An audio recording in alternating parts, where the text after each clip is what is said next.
자, 이제 시장 속으로 들어갑니다. 시장 전문가 나와 계시고요. 인베스트 자문의 인성익 고문입니다. 어서 오세요. 안녕하세요. 네. 자, 김유정 아나운서가 그러면은 시장에서 지금 어떤 기업이 종목이 또 도드라지는지 어떤 기업인가요? 네, 오늘의 첫 번째 특징주는 두산 에너빌리티입니다. 새 정부인 이재명 정부에서 에너지 전환에 속도가 붙을 수 있다는 기대감이 전반적으로 들어오고 있는데요. 물론 간밤 미증시에서는 원전 관련 종목들의 차익 실현성 매물이 출회되긴 했지만 국내에서 기대감 속에서 오늘 두산 에너빌리티는 5만 원을 넘어서는 모습 나타나고 있습니다. 꾸준히 원전 정책을 기패해왔던 유럽 시장에서도 원전에 대해서 친원전 정책 기조로 바뀌어 나가고 있는데요. 전일에는 영국 정부가 다시 한번 원전을 짓기 시작하겠다라고 발표하기도 했고요. 이제 시장에서는 두산 에너빌리티를 원전계의 TSMC다라는 키워드를 붙이기 시작했습니다. 다양한 SMR 프로젝트의 두산 에너빌리티가 핵심이다라고 표현하고 있는데요. 관련 내용 점검이 필요할 것 같습니다. 네, 원전계 TSMC 동의하십니까? 이게 사실 원전이라는 게 그동안은 과거의 대규모의 원전 사고 때문에 눈치를 보는 거잖아요. 뭐 전 세계에서 그 원전 사고 났다 그러면 자기 당사국만의 문제가 아니라 확산될 수 있기 때문에 비난의 대상이고 뭐 환경 오염의 대상이고 이러다 보니까 눈치를 보다가 에너지가 이제 필요하다 보니까 하나 둘씩 참여하고 그러면 나도 숟가락 뭐 이제는 다 같이 한다 이런 분위기인 것 같고 그 영향으로 인해서 국내에는 이제 두산 에너빌리티가 가장 주목을 받는 것 같은데 TSMC 원전계 TSMC 글쎄요, 뭐 우리나라에서는 충분히 뭐 가능할 수도 있을 것 같아요. 왜냐하면 뭐 두드러지게 나타나는 회사고 이 회사가 뭐 과거에 이제 두산중공업이잖아요. 네. 원전만 하는 건 아니에요. 이 회사가 해상 풍력도 하고 그다음에 수소 전지도 하고 네. 그다음에 탄소 중립 관련해서도 연결돼 있기 때문에 뭐 이런저런 이제 현 정부에서 가장 즐겨하는 것들을 다 하고 있단 말이에요. 근데 이제 문제는 현 정부는 이제 과거에 이제 윤 정부에서 원자력을 계속 융성시켰다 그러면은 현 정부에서는 과거에 이제 문재인 정권하고 연결돼서 태양광이나 풍력 이런 재생에너지 쪽으로 지금 드라이브를 거는데 세계 시장은 지금 원전 쪽으로 가고 있는 게 지금 문제예요. 그래서 우리가 지금 이거를 계속 그러니까 드라이브를 죽여야 되는 건지 이게 지금 뭐 체코 같은 경우는 이제 뭐 프랑스 해결이 돼갖고 5, 6호기 거의 26조 원이에요. 팀 코리아로 해서 이제 거기에 이제 두산 엘리트 참여를 했는데 이거를 죽여야 되는 건지 참 고민이다. 그리고 오늘 죽인다는 게 무슨 뜻이죠? 그러니까 이쪽을 밀어주지 않는다는 거죠. 왜요? 과거에 뭐 그런 뭐 경험 그런 현 이재명 정부에서 대통령이 나서서 이번에는 실용주의를 표방했잖아요. 그러니까 뭔가 좀 변할 것 같은데 네. 일단은 위험하다는 쪽에서 원전이 위험하다라는 쪽에서 네. 과거에 그 진보 정권에서는 좀 그런 식으로 좀 문제를 좀 삼았잖아요. 친환경 이런 컨셉이라는 그거에서 계속 과거에 지난 정권에서 드라이브 건 것을 막을지 이제 그게 좀 문제인데 아마 흐름으로 본다라면은 그렇게 쉽게 여기서 중단하다 이렇게 할 수는 없을 것 같아요. 그러니까 양쪽을 가는데 완전히 밀어주지 않고 양쪽을 동등하게 뭐 좀 균형을 맞춰서 밀어준다든지 뭐 그런 쪽으로 가야 되지 않을까라는 생각인데 지금 여러 가지 상황들이 지금 오늘 같은 경우 올라간 거는 트럼프가 그 원전 규제에 대한 완화 행정명령을 내렸거든요. 어제 내렸어요. 그래서 네. 그거에 대한 영향을 오늘 지금 우리 주가에서 받는 것 같고 아무래도 그러다 보면 글로벌 원전 확대 기대감, 그다음에 뭐 AI 관련해 갖고 지금 뭐 그쪽에 전력수가 많기 때문에 어차피 가야 되는 거고 안 되면 소형 원전 SMR로도 가야 되는 거기 때문에 이쪽 원전은 흐름을 걸을 수 없는 아무리 뭐가 어떻게 됐든 간에 흐름을 걸을 수 없는 그런 상황이 계속 진행될 수밖에 없지 않은가 쪽에서 점수를 좀 크게 줘야 된다라는 생각을 갖고 있습니다. 네. 일단은 뭐 흐름은 탔죠. 뭐 정권 색채에 따라서 문재인 정부 시절에 탈원전, 그다음에 윤석열 정부 시절에는 탈탈원전, 뭐 이재명 정부 시절에 탈탈탈원전인가요? 뭐예요 이게? 자꾸 뒤집으니까 뭐 말장난은 아니고 대세적인 흐름은 이미 갔기 때문에 두산 에너빌리티가 하는 분야 좀 전에 인성익 고문이 얘기했잖아요. 포트폴리오가 그래도 다양하다. SMR 얘기 같은 것도 들어봤죠. 맞습니다. 이 롤스로이스에서도 SMR 프로젝트를 할 것으로 예측이 되어가고 있는데 사실 맞아요. 두산에너빌리티가 다양한 산업을 했고 또 포트폴리오가 다양하게 또 준비가 되어 있기 때문에 해당 내용에도 들어갈 수 있다는 기대감까지 들려오고 있습니다. 네. 또 영화 비유하는데 어떤 영화죠? 제목이 생각이 잘 안 나죠. 아까도 계속 아이언맨. 아이언맨은 아니에요. 롤스로이스가 이제 UV 이 날아다니는 걸로 좀 이따 생각나면 다시 얘기할게요. 네. 하여튼 그 엔진 동력계를 SMR을 쓰는 것 같더라고요. 그 영화 속에서는 그게 아마 하여튼 영화를 잘 보면은 미래의 어떤 퓨처 말씀하시는 아니. 맷 데이먼 나오는 영화인데요. 네, 하여튼 제가 자주 비유하는 영화인데 그 영화에 보면 이제 그런 게 롤스로이스 딱 로고가 나오거든요. 네. 자, 얘기가 끊겼는데 그래서 두산에너빌리티는 사실은 그러면 이제 실적을 물론 당장 분기 실적이 확 올라올 건 아니란 말이에요. 그래도 어느 정도는 실적이 좀 수반되고 나머지 포트폴리오를 가지고 그러니까 이 원전이라고 하는 성장 동력을 이제 달았잖아요. 그러면 기존에 있던 뭐 가스 터빈이나 아니면은 뭐 이 해수 담수화라든지 뭐 이런 쪽으로도 실적이 조금 수반될 거라고 보시는지. 실적은 작년에 비해서 그렇게 올해 썩 두드러지게 나타날 것 같지는 않아요. 일단 1분기 실적은 전년 동기 대비해서 60%나 하락을 했단 말이에요. 근데 2분기 실적은 좀 개선될 거라고 보지만은 전체적으로 뭐 이런 원전 수주라든지 이런 게 계속 진행된다면 실적은 늘어나겠지만은 작년보다는 두드러지게 서프라이즈급은 아니다. 근데 지금 한 달 동안의 주가가 지금 2배가 올랐어요. 네. 외국인이에요. 외국인이 지금 한 달 동안 누적해서 거의 1,500만 주를 지금 매수를 했거든요. 외국인 매수인데 이제 외국인이 계속 매수해질지 한번 봐야 되겠고. 그리고 이 회사 주가가 지금 한 달 사이에 2배가 올랐다고 말씀드렸지만은 제일 쌀 때가 2,000원대가 있었어요. 지금 5만 원이 넘었는데 네. 2,000원대가 언제냐면은 2000년도 코로나 직전이에요. 이게 네. 뭐냐면 문재인 정권에서 계속 탈원전하면서 막았었거든요. 그러니까 실적과 관계없이 주가는 거의 맥을 못 추고 우리나라의 원전 기반이 무너졌다라고까지 얘기가 나올 정도로 주가가 하락을 해서 네. 이제는 우리가 원전을 해도 이제는 인력이 없어 다 빠져나왔기 때문에 인력이 없어갖고 우리 안 된다라고까지 얘기를 했었던 때가 있었는데 정부가 정권이 바뀌면서 드라이브 거니까 주가가 이렇게까지 올라왔고 이제 다시 정권이 바뀌니까 이것도 빠지는 거 아니야라는 걱정을 하는데 제가 보기에는 서두에도 말씀드렸듯이 그렇게까지는 가지 않을 것 같다라는 생각인데 문제는 오늘 거래량이 지금 오전 10시가 조금 넘었는데 거의 지금 900만 주, 1000만 주 가까이 되거든요. 어떤 의미일까요? 최근에 전략을 잡는다면. 예, 최근에 가장 거래 많았던 게 2천만 주 6월 5일 날 7% 올라갔을 때인데 그때 올라갔던데 꼬리를 달았단 말이에요. 오늘 거래량이 좀 피크일 것 같다는 생각이 들어요. 거래 그래서 상투, 주가 상투 이렇게 되나요? 주가 상투는 모르겠지만 거래는 상투예요. 오늘 네. 상투라 그러면은 오늘 이렇게 따라가면서 오늘 매수하는 거는 부담스러워. 예, 그러니까 이게 올라가긴 올라가더라도 일단은 현재 가격대는 좀 부담스럽다. 조금 조정 보이지 않겠느냐. 왜냐하면은 지금 주가가 기존에 오늘 안 올라가던 태양광, 뭐 재생에너지, 원전, 전력 이런 것들이 또 올라갔거든요. 그러다 보면 오늘 아침에 반도체하고 2차전지 같이 올라가다 2차전지는 맨날 올라갔다 내려갔다 올라갔다 이게 올라가면은 누적 물량이 워낙 많아가지고 네. 근데 2차전지는 대차 거래량이 계속 줄어들고 있어요. 그러니까 뭔가 이제 바닥을 친 신호는 보여주고 있단 말이에요. 그리고 그 반도체 같은 경우에도 좀 약간 좀 계속 TSMC가 실적 많이 그러니까 주가 많이 올라갔잖아요. 실적도 좋아지고 그런 쪽에서 이제 한다면은 2차전지는 또 하나 머스크와의 관계 네네네. 이런 머스크 관계가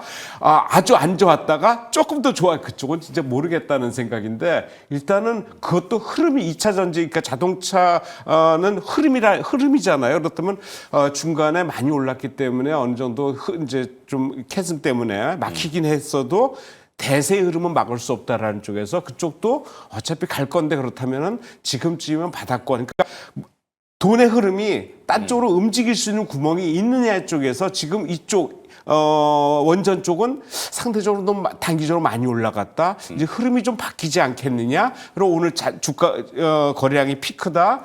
계속 좋긴 하겠지만은 좀 쉬어가지 않겠냐는 쪽에서 전체적으로 제 생각은 일단은 좀 관망적으로 봐야 되지 않겠냐 오늘은 그런 생각을 갖고 있습니다. 알겠습니다. 좀 전에 영화 비유했는데 그 롤스로이스의 SMR 나오는 거는 맷 데이먼 주연의 SF 영화고요. 앨리시움이라는 영화입니다. 거기 보면 뭐 이렇게 실현화되는 재밌는 영화예요. 네, 영화 홍보하는 건 아닙니다만 한번 나중에 봐보세요. 네, 알겠습니다. 김주영 아나운서는 어때요? 인서인 고문은 관망이라 그러는데 야수의 심장으로. 사실 소신 발언을 한다면 네. 텔레비전에서 전문가분들이 관망이라고 할 때 주가는 더 오르는 경향이 있다고 개인 투자자로도 생각을 하거든요. 네. 왜냐하면 저는 아직은 무서워서 못 사겠습니다. 네. 근데 이렇게 두려움의 벽을 타고 오르기 때문에 내가 무서워서 못 갈 때 이 종목은 더 가는 경향이 있습니다. 특히 말씀드리고 싶었던 게 유럽에서 2030년까지 탈탄소에 대한 목표 저감량이 55%였는데 그렇죠. 지난주에 파이낸셜 타임즈에 올라왔던 헤드라인을 보면 54%까지 목표치를 1% 앞두고 도달했다라고 합니다. 네. 이런 소식을 벌써부터 유럽에서 적극적으로 홍보하고 있는 건 1% 남았기 때문에 우리 조금 쉬엄쉬엄 갈게. 5년 남았으니까. 탈탄소에 대한 그 타이트한 규제들을 네. 조금 벗어나는군요. 그러한 언론 플레이를 하기 시작한다는 게 원전에 대한 중요성을 슬그머니 그 뒤에 붙이려고 하는 전략이 아닌가라는 생각이 들어서 그러게요. 프랑스도 뭐 우리한테 맨날 태클 걸고 그러는데 네. 영국도 지금 한다 그러고 하여튼 네, 김주영 아나운서 인서인 고문을 한번 참고하시는 정도 이렇게 하시면 될 것 같고 다음 기업으로 좀 넘어가 볼까요? 네, 두 번째 특징주는 한화솔루션으로 주목했습니다. 한화솔루션. 네, 맞습니다. 이재명 정부가 원전에 이어서 역시나 에너지 전환에 속도를 붙일 것으로 기대감을 갖고 있기 때문인데요. 특히나 오늘 한화솔루션은 자회사 한화큐셀이 미국 내에서 이 태양광 모듈 관련된 재활용 사업을 론칭했다라는 기대감이 더해지고 있고요. 특히나 덧붙여서 미국에선 재미있는 소식이 들려오고 있습니다. 미국의 태양광 업체들이 미국 내 보조금을 유지하기 위해서 적극적으로 로비 활동을 이뤄나가고 있다라고 하고요. 그리고 일론 머스크 역시 최근 태양광 에너지의 중요성에 대해 발언을 잇따라 내놓으면서 태양광주에 대한 관심이 다시 한번 재부각되고 있습니다. 네. 어떻게 보세요? 이게 태양광이라고 하는 대체 에너지, 물론 이 에너지는 뭐 원전도 그렇고 이 복합이죠. 이제 컨비네이션이라고 해야 되나? 영어로 치면은 뭐 이렇게 한쪽만 치우치거나 하지는 않는 것 같은 분위기인데 태양광이라고 하는 풍력, 태양광, 뭐 이 재생에너지, 친환경, 뭐 여러 가지 표현이 있습니다만 고루고루 모든 기업이 다 움직이는 것 같지는 않은데 어때요?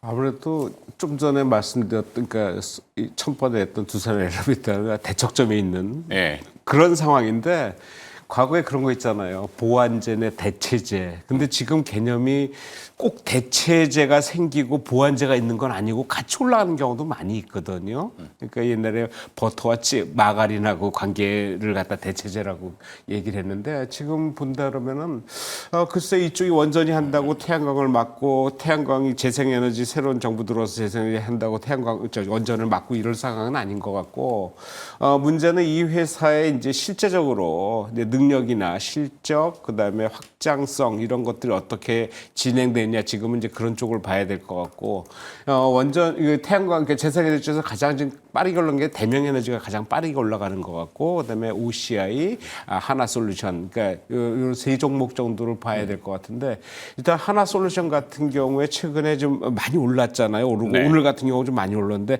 이 종목도 오늘 좀 거래량이 더 많은 것 같아요. 그래서 일단은 저 개인적으로는 오늘 매수는 조금 좀 보류해야 되겠다. 왜냐하면 거래량 피크 주가는 올라갔다 약간 좀 조정을 받은 다음에 올라가긴 하지만은 여기서 그냥 바로 올라가기에는 글쎄요 올라갈 수 있는 트리거 그러니까 어떤 모멘텀이 그렇게 많지는 않다라는 거. 오늘 뭐 얘기 나온 거는 뭐 여러 가지 있겠지만 일단 하나 큐셀 같은 경우에 미국의 그 이제 그 태양광 모듈 재활용 사업 얘기가 나오면서 올라갔거든요. 그러니까 네. 기존에 우리가 태양광을 설치하면 태양광 패널에 대한 그 문제를 어떻게 해결할 것이냐를 걱정을 많이 했는데 지금 이 회사의 자회사인 하나큐셀에서 미국의 태양광 모듈을 리사이클링하는 그런 작업을 지금 하고 있는데 거기서 여러 가지 부품을 빼내면서 그러니까 우리가 컴퓨터 이제 버리면은 컴퓨터 안에 칩에서 뭐 여러 가지 재료를 뽑아내는 거 것처럼 모듈에서도 그런 걸 뽑아내는 사업을 시작했다는 것 때문에 이제 재활용해서 그냥 폐기되는 것이 아니라 뭔가 다시 사용할 수 있구나라는 얘기가 나오면서 오늘 주가를 갖다 견인시켰는데 일단 이것도 거래량이 많고 문제는 기관들은 계속 매도를 해요. 한 달 동안 지금 450만 주 매도하고 순전히 지금 개인 매수거든요. 그러니까 뭐 네. 개인이 정권 교체에 대한 기대감 이후에 어떤 그거에 대한 그 드라이브 정책에 대한 기대감 때문에 개인들이 매수를 하는데 개인들이 이렇게 매수를 계속 해가지고 주가를 계속 견인할 수 있을지는 조금 의문이다. 그럼 기관이 많이 팔았으니까 다시 살 수도 있겠지만은 기관이 이렇게 많이 판 거를 계속 살 수 있겠느냐라는 쪽에서 좀 시간이 좀 걸리지 않겠냐 해서 오늘 전체적으로 제가 생각하는 거는 좀 관망세로 오늘은 좀 많이 올랐다라는 쪽에서 좀 결론을 짓고 싶습니다. 네. 자, 태양광. 그러면 또 뭐 다른 기업들 뭐 OCI도 얘기하셨고 그다음에 신성이엔지라는 작은 뭐 시총은 지금 작지만 주가도 저가지만 신성이엔지도 뭐 태양광에 있으니까 같이 이렇게 비교를 하면은 산업 자체가 뭐 크게 좀 변혁이 있구나 이렇게 되는 거고 아니면 이제 한화 솔루션만 주가가 이제 거래량이 많다고 그러셨잖아요. 누군가 많이 팔고 누군가 샀는데 누가 팔고 누가 샀느냐 이게 오늘 중요한 시점이죠. 근데 개인 투자자들이 오늘 샀다라면은 조금 그건 유념을 하시는 게 좋겠고 그죠? 네. 꼭 그런 건 아닌데 하여튼 그렇다는 정도. 자, 그러면 인서입 고문이 오늘 또 따로 준비하신 뭐 이런 두산 에너빌리티나 아니면 한화 솔루션이나 이런 기업 이외에 나만의 선택 뭐 이런 거 있나요? 특별하게 좀 뭐 갖고 온 기업이라기보다는 네. 그냥 제가 보고 있는 종목 중에 좀 전 시간에도 한번 말씀드렸는데 포스코 퓨처엠도 제가 보기엔 괜찮아 보이고요. 이제 바닥권에서 네. 이제 2차 전지 관련해 갖고.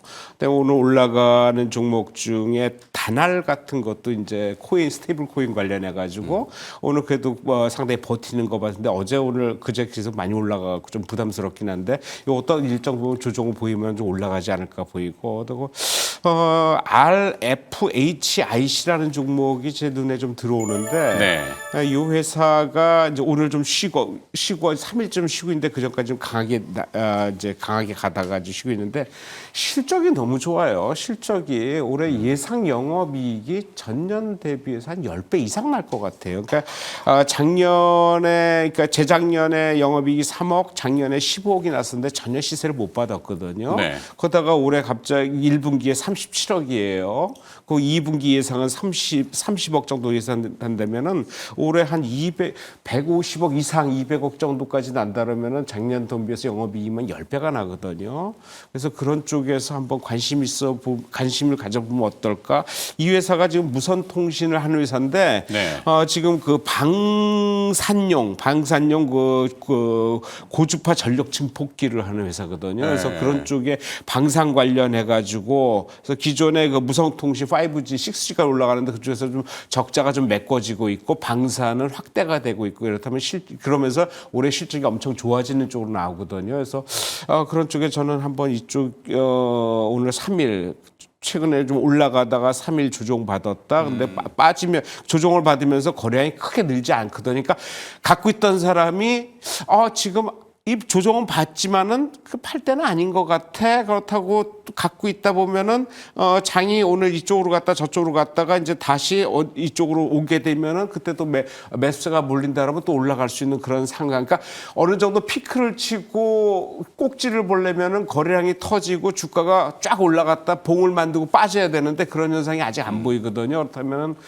조정 3일이라면은 뭐 빠르면 내일 중이라도 좀 올라갈 확률이 좀 있지 않을까라는 쪽에서 저는 이 종목 한번 계속 한번 보고 싶다라는 생각을 갖고 있습니다. 은연주에 주가가 꽤 올랐네요. 꽤라는 건 뭐 워낙 많이 이제 장기간 소외되고 관심권에 벗어났던 통신용 반도체 이렇게 이미지가 있는데 말씀하신 화합물 반도체라면 질화갈륨일 텐데 질화갈륨은 아마 그 방산에서 A사 레이더 한화 시스템의 그 A사 레이더 이 열이 엄청나게 많이 나거든요. 고주파로 내밀어야 되기 때문에 그 반도체와 연관성이 있다면 이건 공부해볼 만한 기업인데 저도 잊고 있다가 얘기해 주셔서 RFHIC 주가는 지금 조금 뭐 그렇긴 합니다만 하여튼 공부해볼 만한 대상으로 잘 들었습니다.